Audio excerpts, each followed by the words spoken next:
दोस्तों, इंडिया गठबंधन के तहत उत्तर प्रदेश की 80 लोकसभा सीटों में से समाजवादी पार्टी ने कांग्रेस को 17 लोकसभा की सीटें दी हैं, जिन पर 2024 के लोकसभा चुनाव में कांग्रेस के प्रत्याशी चुनाव लड़ेंगे।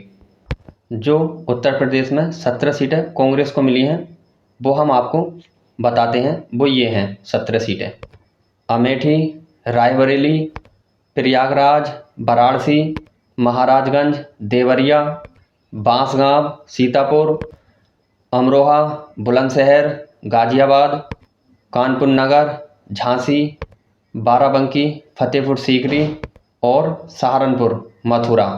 ये वो 17 सीटें हैं जो समाजवादी पार्टी ने उत्तर प्रदेश में इंडिया गठबंधन के तहत कांग्रेस पार्टी को 2024 के लोकसभा चुनाव में लड़ने को दी हैं।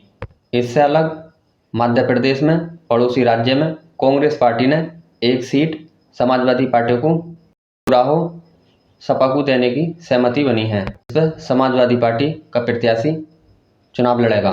उत्तर प्रदेश में 17 सीटों पर कांग्रेस के प्रत्याशी चुनाव लड़ेंगे, 62 पर सपा के प्रत्याशी चुनाव लड़ेंगे और एक सीट पर चंद्रशेखर आज़ाद उर्फ रावण की आज़ाद समाज पार्टी को देने की सहमति बनी है। उसमें वे सीट है नगीना लोकसभा। और अगर राज्यसभा में राजा भैया ने समाजवादी पार्टी के राज्यसभा उम्मीदवार के पक्ष में वोट किया तो हो सकता है कौशाम्बी लोकसभा सीट राजा भैया को दे दी जाए और वे अपनी पार्टी के सिंबल पर चुनाव लड़ें।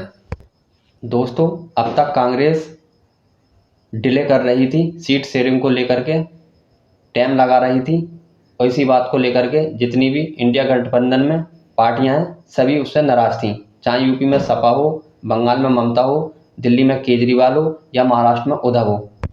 लेकिन इंडिया गठबंधन के तहत अब सीट शेयरिंग को लेकर के आखिरी चरण में बात पहुंच चुकी है सभी स्टेट की लोकल और राष्ट्रीय पार्टियों से। बहुत जल्द इस हफ्ते में सभी से सीट शेयरिंग को लेकर के कांग्रेस की फाइनल बात हो सकती है। दिल्ली, पंजाब, महाराष्ट्र, बंगाल सभी विपक्ष सभी इंडिया गठबंधन के साथियों से